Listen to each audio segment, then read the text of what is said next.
Good morning. Welcome to another episode of HardFoul. Hope you guys are enjoying yourselves, however you are listening, whether it is on YouTube, SoundCloud, and or iTunes. Hope you guys all had a great weekend. I know I did. Got a lot of stuff done.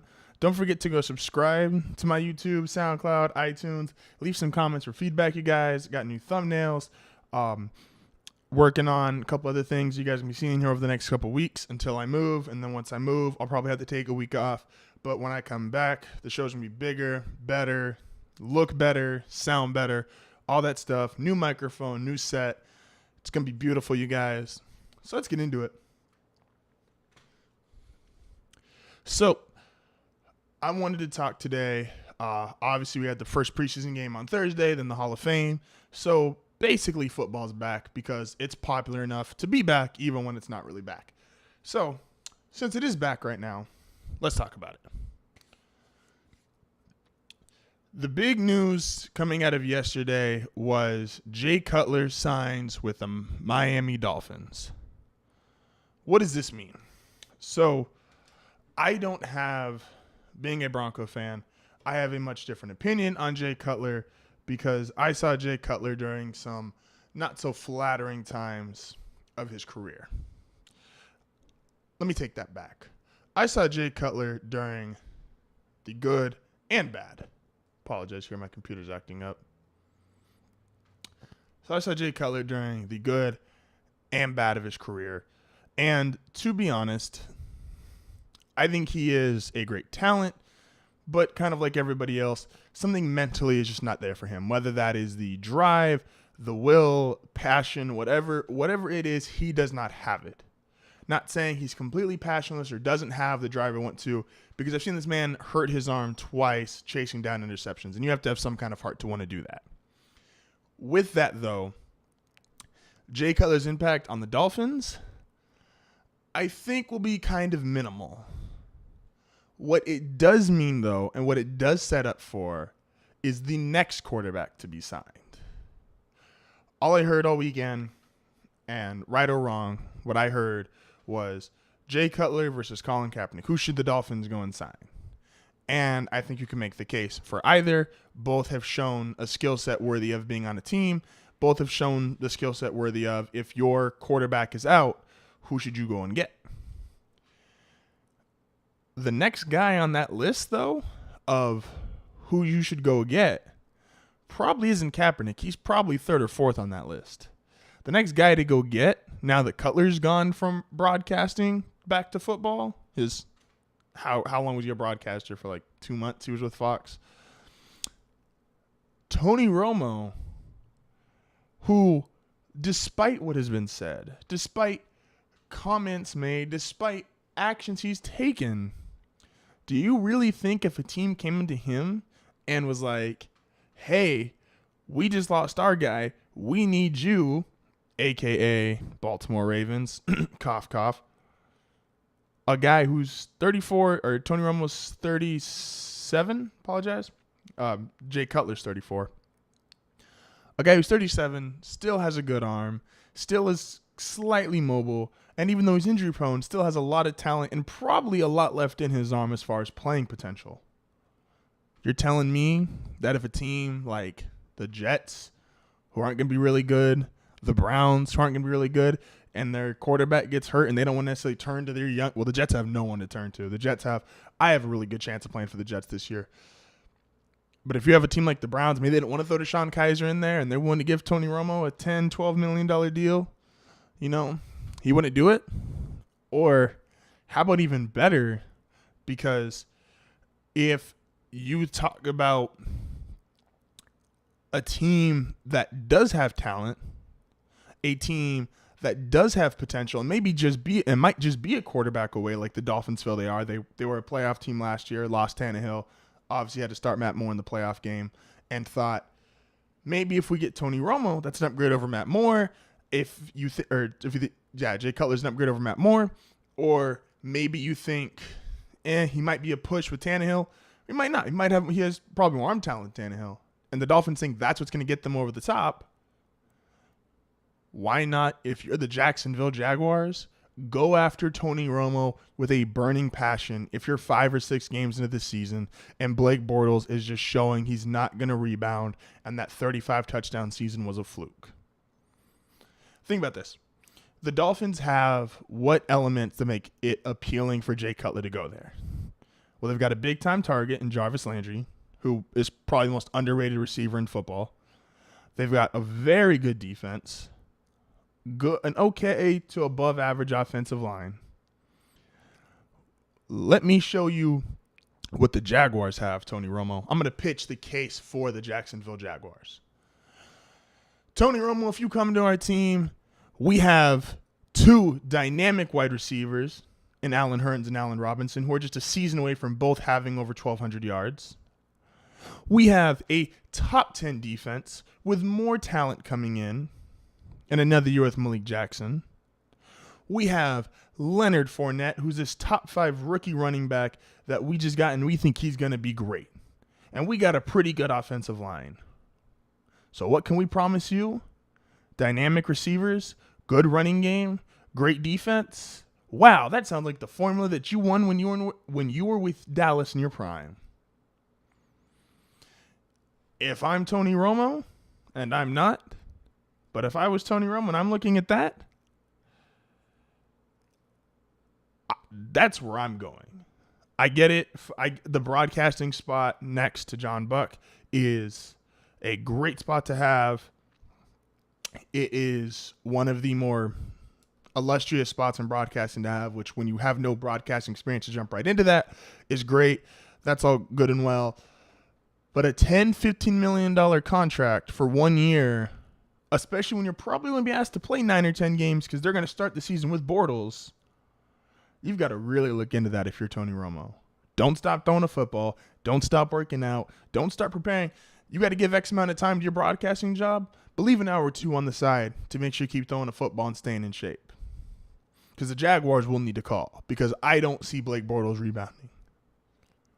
And if Jay Cutler can get a deal for $10 million, I absolutely believe Tony Romo can get that or more.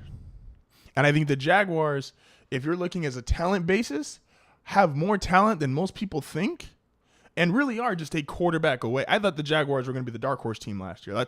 I was very high on Blake Bortles at one point. He started throwing interceptions off people's feet, and that'll really kill your enthusiasm on a guy. But if I'm Tony Romo and if I'm the Jaguars or I'm Tony Romo, I need to find a way to get the other's number to call him and say, hey, what are you doing week 6 of the NFL season? Because this is a match made in heaven, and this needs to happen. My dark horse team is Denver if they're struggling week 6 or week 7, and John Elway's never been shy about pulling the trigger. And he's not a build-up, rebuild kind. He's just not in a rebuild mode. He's shown, boom, boom, boom. I want to make things happen fast. Oh, Kyle Lawrence not working. Throw Tebow in. Oh, well, I don't believe in Tebow. Peyton Manning, boom. Brock Osweiler. Well, I don't think he's the future. Get out of here. And I don't think he wants to go through another season if Trevor Siemian and Paxton Lynch both show that they can't play. And I don't think he's going to have a very long rope. But you get a guy like Tony Romo, who I think John Elway is shown to be in one of the most top 3 to 4 respected former quarterbacks. And if you're Tony Romo, I think that's a great situation for you. Once again, dynamic defense, dynamic receivers, good running game, improved offensive line. Hey, I'm rooting for Trevor Siemian, but Tony Romo wouldn't be bad.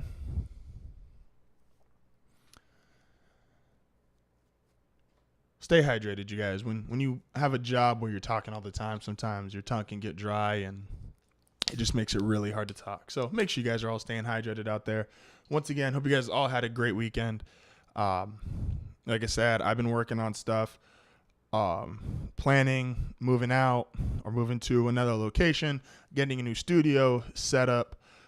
More stuff that's going to be on the channel. Obviously, Madden comes out this month. I made the mistake last month saying I got confused.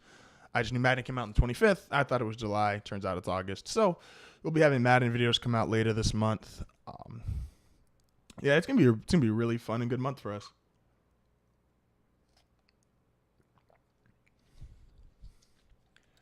So,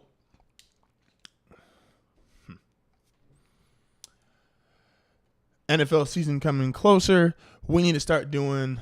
I love lists because they're really funny to me because you can make a list, and even though it's your personal opinion, everyone will fight you on it.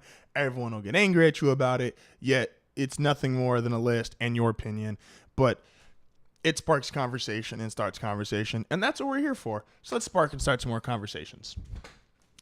This week, I will be doing today's show, my top 5 offenses. On Wednesday's show, my top 5 defenses. On Friday's show, my top 5 teams. And then on Monday, I will be doing my top 5 headlines. So spacing out, getting ready for the season. Excuse me. Be really fun. I'd love some of your guys' feedback. Let me know down in the comment section if you agree with my list, disagree with my list, and let's get it started. So my top 5 offenses. Number 5, I have the New Orleans Saints. This is probably my dark horse team, but are we really going to be surprised if Drew Brees throws for another 5,000 yards? I mean, he's the only quarterback trending-wise that's shown he consistently does 5,000.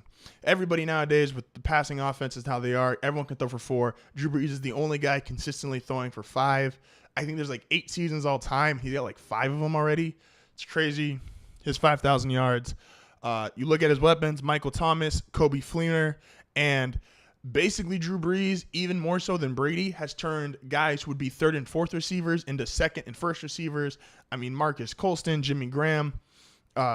He's now obviously now has Fleener, Thomas, Brandon Cooks just went to New England. He's turned so many guys and had them outperform their levels of play. And my other reason, once again, this is probably why it's my dark horse pick, is I think Adrian Peterson is a perfect fit. I think he's going to have the same kind of transition into the third part of his career from in Adrian Peterson's career, going from stud rookie to Pro Bowl or All-Pro, best back in the league, to now becoming more of a third down veteran type of back, just the same way LaDainian Tomlinson did for the Jets. We're also going to be talking about him later in the show. And Adrian Peterson will be able to fill a more physical Darren Sproles type of role, and I think he's going to do it exceedingly well. So Saints, my number 5 offense. Number 4, Oakland Raiders, Derek Carr. You got to start with the quarterbacks in pretty much all of these lists because those are the guys that are going to have the top 5 offenses. Derek Carr, let's say his weapons. You got Crabtree, Cooper, Jared Cook, Marshawn Lynch. Some of the Crabtree and Cooper might be, I would argue, Thomas and Sanders, but they're 1A, 1B in terms of the best wide receiver tandems in the league. Jared Cook is one of the best deep threat tight ends we've seen in the league since Vernon Davis. And Marshawn Lynch, do I think there's a lot left in the tank? No, but I think there's one really good season left and then falls off a cliff. But for this year, 100%, the offensive line is probably third only to Dallas and my number 3 team that I'm going to talk about. And honestly, the Raiders, I have such a high opinion of Derek Carr, despite him being in the same division as Denver, and I'm not shamed about my biases. I am biased. Everybody's biased. Get over it. The Raiders would probably be, I think so highly of Derek Carr, they would be my number 1 offense if they did not play in such a competitive defensive division. And I think 6 games against the Chargers, Broncos, and Chiefs bring the Raiders down to where if they weren't in that division, they would easily be the number 1 offense. Division is I think it plays a huge part. It's why I have the Saints at and part of the reason why I have the Saints number 5 too is they play in a really weak defensive division, which is why Brees keeps racking up all these yards and points. Number 3, I got to do my own sound effects. The Titans number 3, once again, probably another dark horse pick. Marcus Mariota is probably the most accurate quarterback we have in the league right now. Doesn't take a lot of chances per se, but extremely accurate, great in the red zone. They get down there. They don't get field goals. They get touchdowns. That's a big part of being a top 5 offense. Corey Davis, Eric Decker, Delaney Walker, DeMarco Murray. He's got a 1,500 yard running back behind him. He has a deep threat in Corey Davis, a really good receiver in Eric Decker. Delaney Walker is right there with Jared Cook as far as the deep threat tight end. Offensive line is second only to Dallas. I also like Derrick Henry as a backup as far as getting touchdowns in the red zone. The Titans are probably the best red zone team in the National Football League. So when you look up, they don't always have to have a lot of yards. They get a lot of points because they convert whenever they're down there. excuse me, once again, division that they play in outside of the Texans. The Marcus Mariota does very well against the Jaguars, despite them having a top 10 defense, and the Colts defense is about as effective as some cheese. So the Titans I have as my third ranked offense. My number 2 offense, Pittsburgh Steelers. It's really simple. I think the Steelers just simply have the most talent. You've got Ben Roethlisberger, Antonio Brown, Le'Veon Bell, the best trio we've had in football, probably the best trio we've had in terms of talent since the Cowboys of the 90s. You have a guy like a Marcus Wheaton and Antonio. You have so much pure talent on that offense that even though the offensive line is, I think, so-so despite Villanueva, and I can't remember their other guard's name, there's just more pure offensive talent on the Steelers than there is any other team in the league. So that's why they're my number 2. I'm going to get a lot of hate for this first pick, and I'll explain the 2 teams that I left off this list. My number 1 offense in football, and everyone's going to hate it, and everyone's going to complain, but I don't care. It's my list, and that is the Dallas Cowboys. Why do I say it's the Dallas Cowboys? Because 2 of my biggest things with this list, if you look, I think just one of the biggest you'll hear me talk about, especially when I do college football, is offensive line is key. The offensive line is such a big deal. You can get yards, points, and win games that you had no business doing simply because your offensive line dominates the game. This is why Alabama's been a powerhouse in the NCAA for the last 5 years. This is why LSU is always a powerhouse. This is why Nebraska is always a powerhouse. Those 5 guys up front can win games for you without ever recording a stat. So let's look at this. You have the offensive line. You have the division, which is a very weak defensive football division. Does anyone think the Eagles are stopping anyone? No. Anyone think the Redskins are stopping anyone? No. The Giants are your only top-tier defense you have in that division. And, yeah, the Dallas Cowboys went 0-2 against them. But, once again, Dak Prescott is my other reason. Being another year older, I think he's going to take more chances, so I think his interceptions will go up, but I also think his touchdowns will as well. I'm predicting 30-plus touchdowns out of him, still staying under 10 interceptions. I think we'll see more of a 4,000-yard play action, deep threat with what's becoming a really good receiving core and just weapons in total when you factor in Ezekiel Elliott, Darren McFadden, who's probably the best second running back in the NFL. You have Dez Bryant, Terrence Williams, Cole Beasley, Ryan Switzer, who I really like, who's the rookie. And also the tight end they just got, but the one who's in the practice squad. I don't know why I'm forgetting his name now, but he got the touchdown in the Hall of Fame game. He's big dude, 6'6", 280, and they got a lot of weapons. Like I said, that offensive line's not going away. Dak Prescott's going to get better. I think you're going to see what is the second. This is a really big statement, but Dak Prescott is basically the second coming of Tom Brady in terms of accuracy, in terms of how he handles the position, in terms of how he just handles the football. That's a previous video if you want to go check that out. And I got the Cowboys as my number 1 offense because I think they're going to run through that division. I think they're going to run through the NFC, and they are my, without spoiling too much, preseason going to do very well pick. I'm going to be doing that in a later show, so I don't want to give it all away right now. My 2 teams that are left off there that I know everyone's probably screaming and shouting are the Falcons and the Patriots. And here's why. The Patriots, despite all their new additions, and everyone's like, they're going to run through the league. They're going to try to go perfect. They're going to put up all these numbers. The fact is, since 2012, and that is in the Gronkowski, Hernandez was the year of them. Then that era since 2012, Tom Brady's only had a top 5 offense the one time. So, as great as Tom Brady is, top 5 offense just isn't what he does. He's got the one powerhouse year in 2007. He's got really good years across the board, but he's never been this elite statistical guy in terms of year to year putting up top 3, top 5 numbers. He has simply just always been like right on the outside, 6 or 7, and then a couple spike years, and which is why his totals have accumulated the way they have.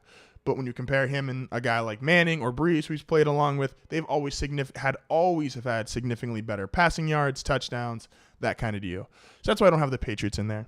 Not that they won't be great, but simply they just haven't been a top 5 offense, and I'm not willing to believe Gronkowski is going to stay healthy for a full year until I see it. My other team, obviously, that everyone's going to go, why are they not on your list, is the Atlanta Falcons.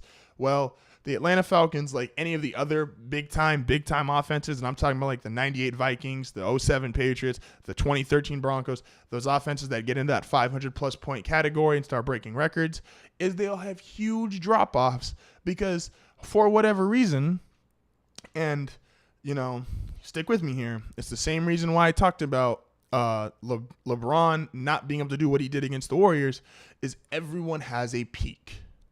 Peyton Manning, the year after throwing 55 touchdowns, threw 36. That's a 19 touchdown drop off. How many guys could have a 19 touchdown drop off and still be elite? And Matt Ryan and that whole offense, as great as the numbers they were that put up, they're going to have a drop off. Partly because teams learn to play you better. Guys don't have those kind of years. Generally, when you have those kind of seasons, it's because you've got a couple even like fluke or freak games. Like Julio Jones isn't getting 300 yards in a game against the Panthers again. They won't do it. They'd rather have someone slash his tires and make sure it doesn't show up to the game before they let that happen again. Matt Ryan's not throwing for 500 yards and 450 yards 3 or 4 times again. That stuff's it's like when the Patriots, Brady got hurt the year after, but in 2009, they were a really good offense, but they were not 50 touchdowns breaking records offense.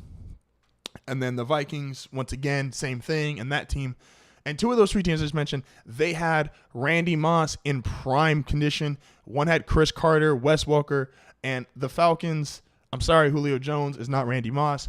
And their secondary receiver, whoever you want to give that to, is not as good as either Wes Welker or Chris Carter.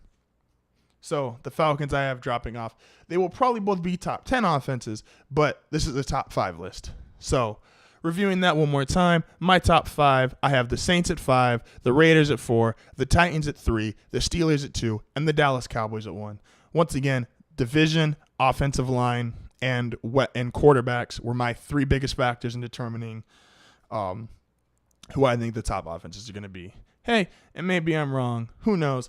Let me hear your list if you want to put it down in the comment section of either the iTunes of the podcast and or the YouTube video. So let me know.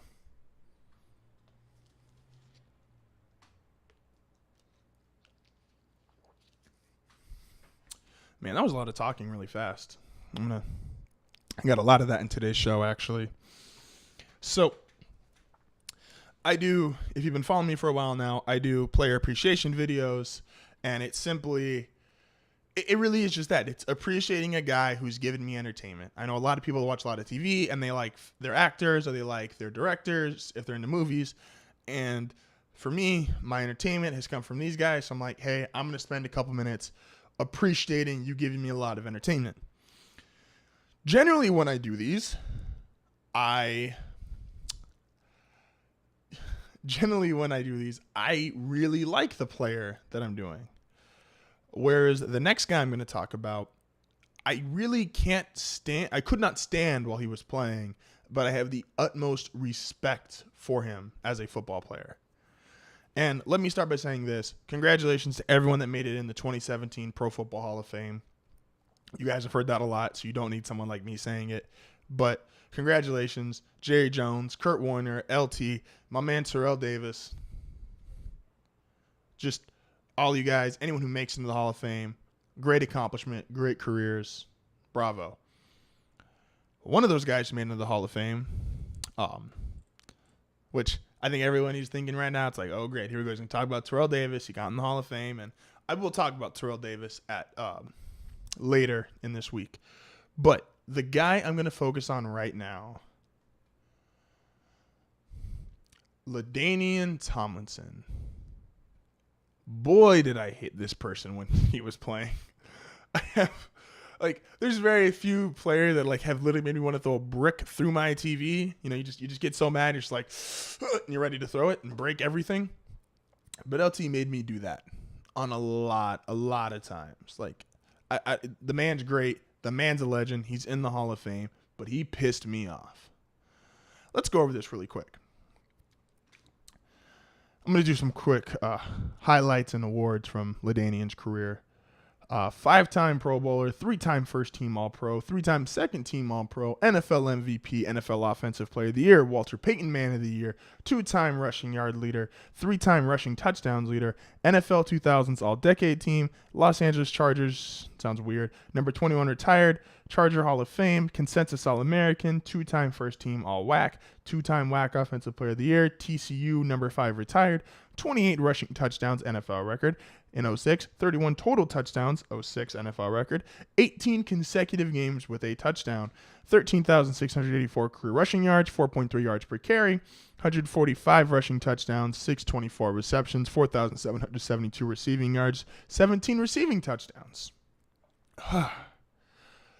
Okay.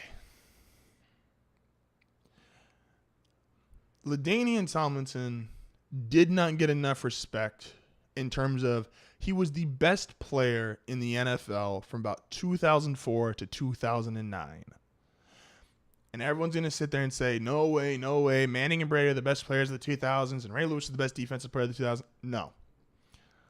Brady was not the Brady he is now in those parts of the 2000s. He did not really peak as a primetime passer until like 06 passed.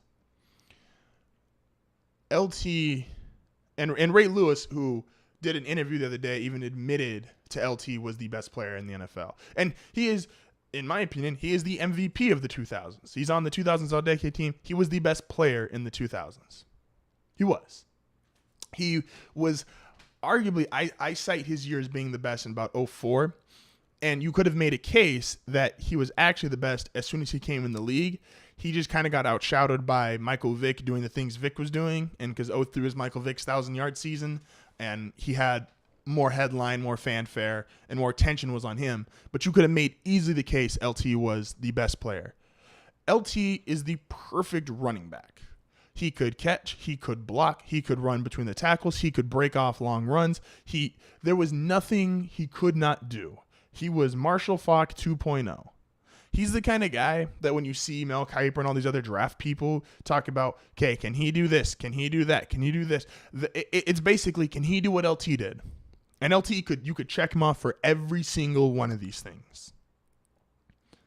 The man was truly just great on a whole other level. Like, there's guys you watch. It's always my Kobe argument. It's like Vince Carter. I think you like watch me like, wow, like that's otherworldly talent.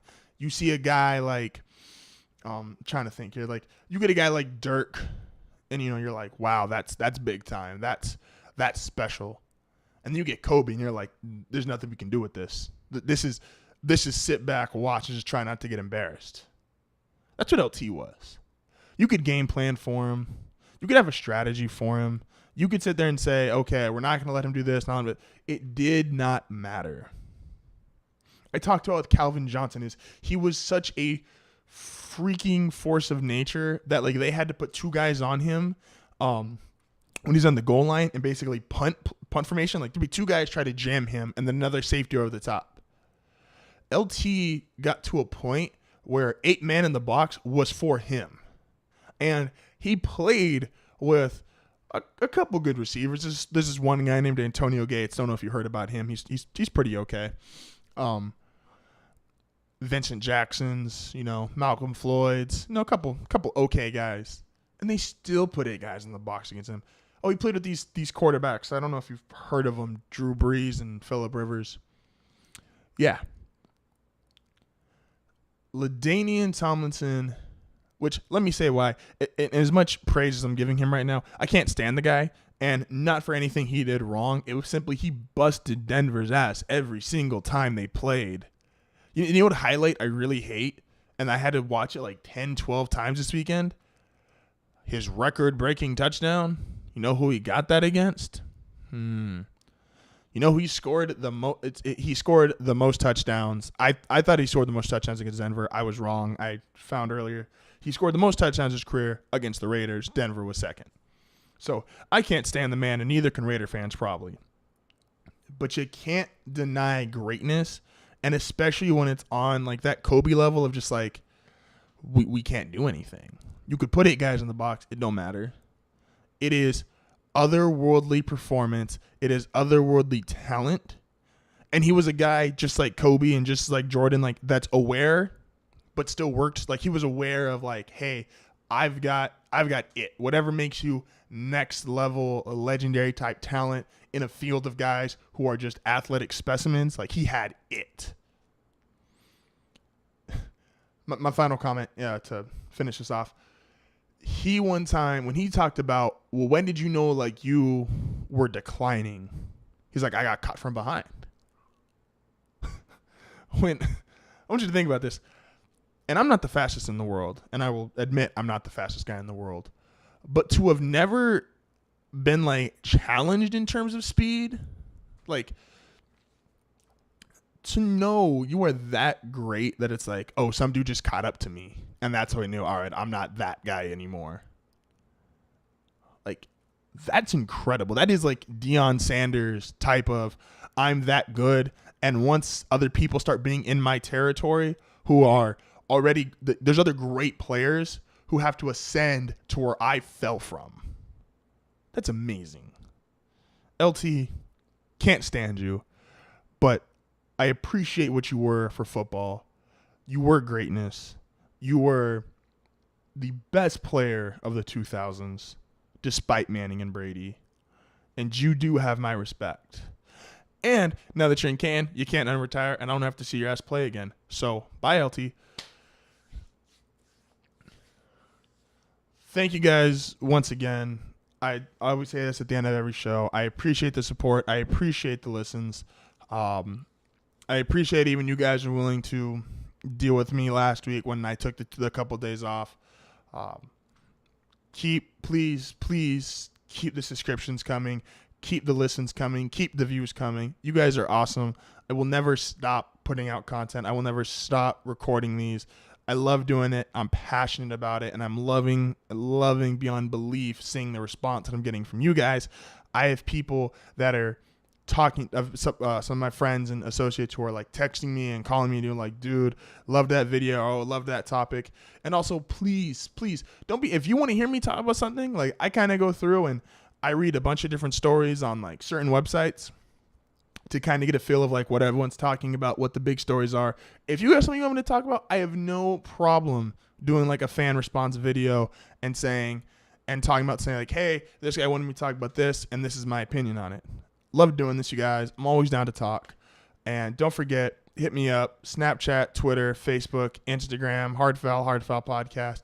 Go subscribe to the YouTube channel, the iTunes, the SoundCloud. Working on Spotify here still. I know I've been saying that, but I am going to get it done. Thumbs up, views, likes, all that stuff has been great. You guys have been awesome. Love you guys, and I will see you guys on Wednesday.